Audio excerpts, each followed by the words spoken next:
समुद्र का रहस्यमयी शहर थोनिस हेराक्लिन, कभी मिस्र का सबसे समृद्ध और शक्तिशाली शहर थोनिस हेराक्लिन, आज भूमध्य सागर की गहराई में छुपा हुआ है। यह शहर 2000 साल पहले अचानक समुद्र में समा गया और इसके साथ ही इसके सभी राज भी। थोनिस हेराक्लिन की कहानी। यह शहर मिस्र और यूनान के बीच व्यापार का केंद्र था। यहाँ पर अमुन देवता का मंदिर बेहद प्रसिद्ध था, लेकिन इसे धन, समृद्धि और शक्ति का प्रतीक मानते थे। लेकिन फिर एक दिन सब कुछ खत्म हो गया। क्या हुआ था? कहा जाता है कि भूकंप और सुनामी ने इसे तहस नहस कर दिया। कुछ लोग मानते हैं कि यह देवताओं का प्रकोप था। लोक कथाओं के अनुसार शहर के लोगों का घमंड इतना बढ़ गया था कि देवताओं ने इसे समुद्र में डुबा दिया। सैकड़ों साल तक यह शहर सिर्फ कहानी में था, लेकिन फ्रैंक गोडिया नाम के एक पुरातात्विक ने इसे समुद्र के नीचे खोज निकाला। उन्होंने यहाँ से कई रहस्यमय अवशेष निकाले, जैसे 16 फीट ऊंची मूर्ति जो आज भी खड़ी है, सोने चांदी के सिक्के जो इसकी समृद्धि दिखाते हैं, डूबे हुए जहाज जो व्यापार की झलक देते हैं, और धार्मिक परिसर जो इसे सभ्यता की कहानी बताते हैं। लेकिन सवाल अब भी बाकी है, क्या यह प्राकृतिक आपदा थे या देवताओं का श्राप? थोनिस हेराक्लिन का हर अवशेष एक नई कहानी कहता है, लेकिन इसका रहस्य आज भी गहराई में छुपा हुआ है। क्या आप मानते हैं यह सिर्फ एक संयोग था या कुछ और? जारो का रहस्यमय मैदान। लाओस के जंगलों के बीच एक ऐसी जगह है जिसे देखकर हर कोई हैरान रह जाता है। इसे कहते हैं प्लेन ऑफ जार्स। यहाँ हजारों विशाल पत्थर के जार हर जगह बेतरतीब तरीके से फैले हुए हैं। ये जार किसने बनाया, क्यों बनाया, ये रहस्य आज तक कोई सुलझा नहीं पाया है। आखिर जारों की कहानी क्या है? ये जार पत्थर से बने हैं। कुछ इतने छोटे हैं कि हाथों से उठाए जा सकते हैं, तो कुछ इतने बड़े हैं कि इन्हें एक इंसान खड़ा हो जाए। इनका वजन कई टन है, लेकिन इन्हें यहाँ तक कैसे लाया गया कोई नहीं जानता। क्या ये किसी प्राचीन सभ्यता का काम है? कुछ कहते हैं कि ये जार अंतिम संस्कार के लिए इस्तेमाल होते थे। मरने वाले की राख इनमें रखी जाती थी। दूसरे कहानी कहता है कि ये भोजन और शराब स्टोर करने के लिए बनाए गए थे, लेकिन स्थानीय कहानियों कुछ और ही कहते हैं। उनके अनुसार दैत्य राजा ने इन जारों का उपयोग चावल की शराब पीने के लिए किया था। रहस्य और खतरा। यह इलाका युद्ध का गवाह रहा है। वियतनाम युद्ध के दौरान यहाँ भारी बमबारी हुई थी। आज कई जार बम से क्षतिग्रस्त हैं और कुछ इलाकों में जाना खतरनाक है। असली कहानी क्या है? क्या यह किसी खोई हुई सभ्यता का काम है या सच में दैत्य ने इसे बनाया था? और सबसे बड़ा सवाल, इतने भारी जार यहाँ तक लाए कैसे? प्लेन ऑफ जार रहस्यों से भरा हुआ है। यह जगह आज भी इतिहास, प्रकृति और लोक कथाओं का एक अनसुलझा संगम है।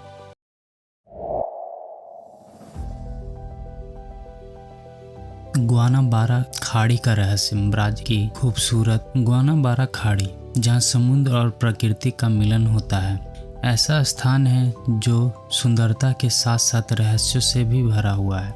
यह खाड़ी सिर्फ बल्कि सदियों पुराना अनसुलझा रहस्यों का घर है। गुआनाबारा खाड़ी में गोताखोर ने समुद्र के तल पर कुछ ऐसे अजीब चीजें खोजी जिन्हें सबको चौंका दिया। यह प्राचीन रोमन एम्फोरा यानी मिट्टी के जार मिले। यह हैरान करने वाली बात है, क्योंकि रोमन साम्राज्य कभी दक्षिण अमेरिका तक नहीं पहुंचे। जो सवाल उठता है कि ये जार यहाँ आए कैसे? कुछ इतिहासकार मानते हैं कि यह खाड़ी किसी प्राचीन समुद्री व्यापार का हिस्सा थी। दूसरी कहानी में कहा गया है कि यह रोमन जहाज किसी तूफान का शिकार हुआ और यहीं डूब गया। लेकिन एक सिद्धांत यह भी है कि ये अवशेष किसी भटकती सभ्यता के निशान हो सकते हैं जो यहाँ पहुंची थी। आज भी वैज्ञानिक गुआनाबारा खाड़ी में नई खोजों की कोशिश कर रहे हैं, लेकिन समुद्र के नीचे छुपे इन अवशेष ने यह सवाल खड़ा कर दिया है, क्या प्राचीन सभ्यता सच में अंटार्कटिक महासागर पार कर सकती थी? क्या यह किसी गुमनाम सभ्यता का संकेत था? आखिर रहस्य क्या था? गुआनाबारा खाड़ी अपने अंदर अनगिनत कहानियां और रहस्य समेटे हुए है। यह स्थान हमें यह याद दिलाता है कि इतिहास के कई पन्ने अभी भी लिखे जाने बाकी हैं। क्या नाज़िका लाइन का रहस्य। पेरू के रेगिस्तान में फैले नाज़िका लाइंस दुनिया के सबसे बड़े रहस्य में से एक हैं। हजारों साल पुराने ये विशाल रेखाएं जमीन पर खींची गई हैं, लेकिन इन्हें ठीक से देखने के लिए आपको आसमान में होना पड़ेगा। क्या है नाज़िका लाइन? ये रेगिस्तान में खींचे गए गैलीलियो ग्लाफ है, यानी विशाल आकृतियां। इन्हें पक्षी, जानवर, पेड़ और जटिल डिजाइन शामिल हैं। कुछ रेखाएं सीधी और सरल हैं, लेकिन कुछ इतनी जटिल हैं कि इन्हें बनाने के लिए असाधारण ज्ञान और तकनीक की जरूरत थी। इनका रहस्य क्या है? ये रेखाएं इतनी बड़ी हैं कि इन्हें सिर्फ आसमान में देखा जा सकता है।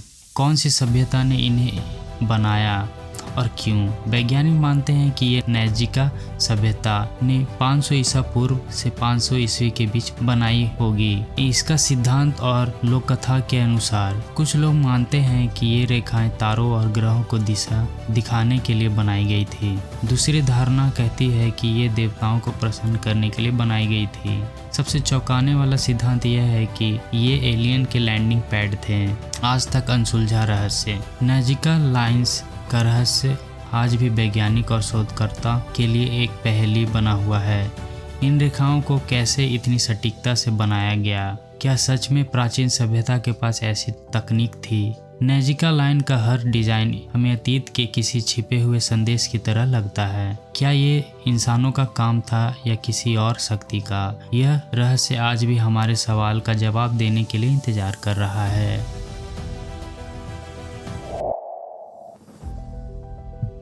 पराकस कैडलाब्रा का रहस्य। पेरू के समुद्र के किनारे एक ऐसी रहस्यमय आकृति है जिसे देखकर हर कोई चौंक जाता है। इसे कहते हैं पराकस कैडलाब्रा। यह 600 फीट लंबी आकृति पेरू के एक रेतीले पहाड़ी पर बनाई गई है, जिसे समुद्र से मीलों दूर से देखा जा सकता है। क्या है पराकस कैडलाब्रा? यह आकृति किसी विशाल कैंडल लाइक स्टिक की तरह दिखती है। इसे किसने बनाया, क्यों बनाया गया, यह आज तक भी एक रहस्य बना हुआ है। यह आज भी एक रहस्य बना हुआ है। कहानियों के अनुसार कुछ विशेषज्ञ मानते हैं कि इसे प्राचीन नाविकों ने समुद्र में दिशा दिखाने के लिए बनाया होगा। स्थानीय कविताओं के अनुसार यह प्राचीन देवता का प्रतीक है, जिसे आकाश और समुद्र के बीच संतुलन बनाए रखने के लिए बनाया गया है। कुछ लोग कहते हैं कि यह एलियन का संदेश है जो इसे इंसानों के लिए छोड़ा गया है। आकृति की बनावट। इसे रेतीले सतह पर 2 से 3 फीट गहराई तक उकेरा गया है। हजारों साल से यह आकृति तेज हवाओं और बारिश के बावजूद वैसी की वैसी है। क्या है असली मतलब? क्या है यह खगोलीय विज्ञान से जुड़ा कोई संदेश है या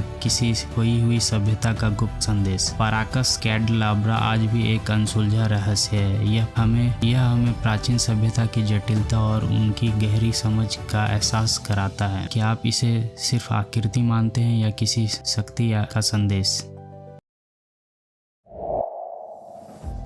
साक्सेहुमन का रहस्य। पेरू के कुस्को शहर के पास स्थित साक्सेहुमन एक ऐसा किला है जो आज भी अपनी रहस्यमय बनावट के लिए दुनिया भर में मशहूर है। इसे देखकर लगता है कि किसी प्राचीन सभ्यता के पास कोई एक ऐसी तकनीक थी जो आज भी हमारे समझ से बाहर है। क्या है साक्सेहुमन? यह एक विशाल पत्थर से बना किला है जिसे इका सभ्यता ने बनाया था। हर पत्थर इतना बड़ा और भारी है कि उसका वजन 300 टन तक हो सकता है। इन पत्थरों को इतना सटीकता से जोड़ा गया है कि इनके बीच एक ब्लेड तक नहीं घुस सकता। और खास बात, इन्हें जोड़ने के लिए किसी गोंद या सीमेंट का इस्तेमाल नहीं किया हुआ है। कैसे बनाए गए ये पत्थर? सवाल यह है कि प्राचीन लोग इतने भारी पत्थर को पहाड़ से काट कर लाए कैसे? इन्हें इस तरह जोड़ने के लिए कौन सी तकनीक का इस्तेमाल किया गया होगा? क्या यह इंसान के बस की बात थी या किसी दिव्य शक्ति का काम? अब जानते हैं इसका रहस्य। खगोल विज्ञान के अनुसार कुछ लोग मानते हैं कि साक्सेहुमन को तारों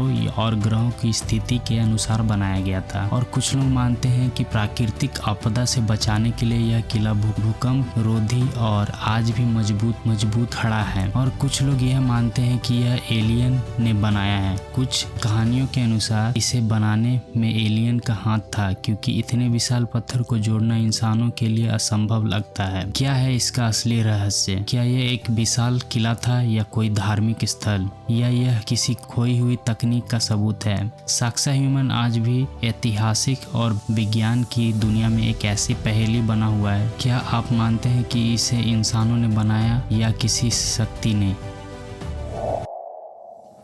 क्लियोपेट्रा की गुमशुदा कब्र का रहस्य। मिस्र की सबसे प्रसिद्ध रानी क्लियोपेट्रा, जिसे सौंदर्य और चतुराई का प्रतीक माना जाता है, उसकी कब्र आज भी दुनिया के सबसे बड़े रहस्यों में से एक है। क्या आप जानते हैं कि क्लियोपेट्रा की मौत के बाद उसकी अंतिम कब्र को कभी खोजा नहीं जा सका। क्लियोपेट्रा की मृत्यु 30वीं ईसा पूर्व में हुई थी। कहते हैं कि उसने अपनी प्रेमी मार्क एंटनी की मौत के बाद आत्महत्या कर ली थी। कहानियों के अनुसार दोनों को एक साथ दफनाया गया था। कहाँ है उसकी कब्र? इतिहासकार मानते हैं कि क्लियोपेट्रा और मार्क एंटोनी को समुद्र के किनारे किसी शानदार मकबरे में दफनाया गया होगा, लेकिन 2000 सालों से यह कब्र अदृश्य है। कुछ कहते हैं कि यह मकबरा तापोसिरिस मैग्ना नामक जगह पर है, जो मिस्र के अलेक्जेंड्रिया के पास है। इसका रहस्य क्या है? पुरातत्विक ने यहाँ प्राचीन सिक्के और मूर्तियाँ खोजी जिन पर क्लियोपेट्रा का चेहरा है, लेकिन मकबरे का कोई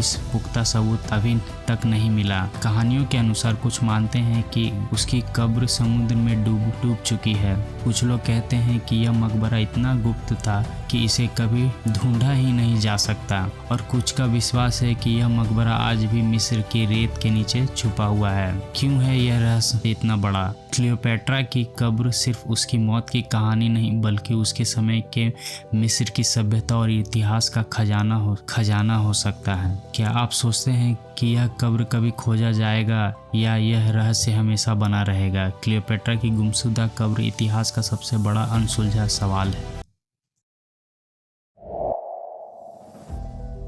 वाइनिच मैन्यूस्क्रिप्ट दुनिया की सबसे रहस्यमय किताब जिसे आज तक कोई पढ़ नहीं पाया है, वह है वाइनिच मैन्यूस्क्रिप्ट। यह किताब 600 साल पुरानी है और इसमें एक ऐसी लिपि और भाषा है जो पूरी तरह अज्ञात है।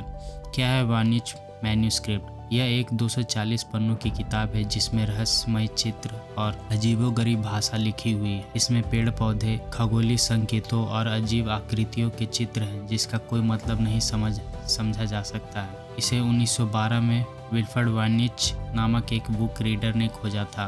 कुछ लोग का मानना है कि यह किसी प्राचीन कोड में लिखी गई है। अन्य का कहना है कि यह जादुई ग्रंथ का हिस्सा हो सकता है, और हाँ, कुछ का यह भी मानना है कि इसे एलियन ने लिखा होगा। वैज्ञानिक और विशेषज्ञ भी इसे डिकोड करने में असमर्थ हुए हैं। क्रिप्टोग्राफर और कंप्यूटर वैज्ञानिक इस किताब को डिकोड करने की कोशिश कर चुके हैं, लेकिन असफल रहे। यहाँ तक कि एआई भी इसका मतलब समझने में नाकाम रहा। क्या यह टिल डिज़ाइन और अजीब चित्र बताते हैं कि इसे बनाने में गहरी योजना और समय लगा होगा? क्या है इसकी योनागुनी मॉन्यूमेंट? जापान के योनागुनी द्वीप के समुद्र के तट पर एक रहस्यमय संरचना है जिसे देखकर आज भी वैज्ञानिक और शोधकर्ता हैरान हैं। यह योनागुनी मॉन्यूमेंट है एक विशाल पत्थर की बनावट जो समुद्र के नीचे छुपी हुई है। क्या है योनागुनी मॉन्यूमेंट? यह बनावट किसी विशाल महान मंदिर या किला जैसी दिखती है जो समुद्र के 25 मीटर नीचे है। इसमें साफ साफ दिखने वाली सीढ़ी और बड़े ब्लॉक्स है जो इतने सटीक और एक दूसरे से अच्छे तरीके से जुड़े हुए हैं कि यह मानना मुश्किल है कि इसे प्राकृतिक रूप से बनाया गया होगा। क्या यह मानव निर्मित है? कुछ वैज्ञानिक इसे एक प्राकृतिक संरचना मानते हैं जो समय के साथ बनी हुई है, लेकिन कुछ लोग मानते हैं कि यह प्राचीन मानव सभ्यता का हिस्सा हो सकता है जिसे बाढ़ या भूकंप ने समुद्र में डुबा दिया। कहानियों के अनुसार कुछ लोग इसे खोए हुए एंटार्क्टिक सभ्यता से जोड़ते हैं। कुछ मानते हैं कि यह समुद्र में डूबा हुआ प्राचीन मंदिर या पवित्र स्थल हो सकता है, और कुछ कहते हैं कि इसे एलियन ने बनाया था क्योंकि इसकी संरचना इसकी बनावट इंसान के बस के बाहर लगती है। आज तक कोई यह नहीं जान पाया है कि इसकी बनावट वास्तव में क्या है। क्या यह प्राचीन मानव सभ्यता का गुमशुदा खजाना है या कोई प्राकृतिक चमत्कार? आज भी एक अनसुलझा रहस्य है जो हमारे इतिहास और समुद्र के गहरे राज को उजागर करने का इंतजार कर रहा है। स्टोन एज, यह नाम सुनते ही एक विशाल रहस्यमय पत्थर की बनावट की कल्पना होती है जो आज भी वैज्ञानिक और इतिहासकार के लिए एक पहेली बनी हुई है। इंग्लैंड के स्लेवरी मैदान में स्थित यह प्राचीन स्मारक हजारों साल पुराना है। इसके बारे में बहुत सी रहस्यमय कहानियां हैं। क्या है स्टोन एज? यह विशाल पत्थर की बनावट एक सर्कल जैसी दिखती है जिसमें कई सारे पत्थर की मोटी कतार लगी हुई है।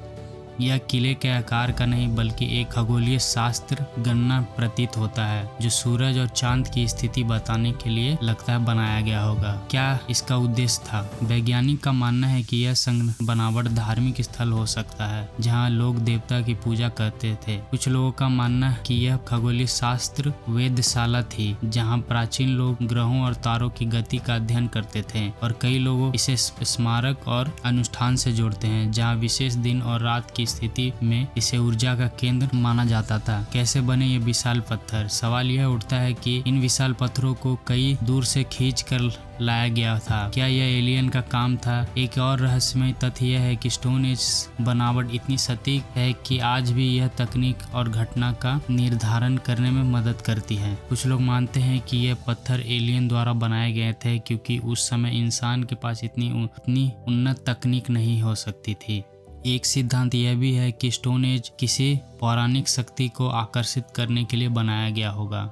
स्टोन एज का रहस्य आज भी बरकरार है। क्या यह सिर्फ एक प्राचीन स्मारक था या इसमें कोई गहरी आध्यात्मिक ऊर्जा छुपी हुई है?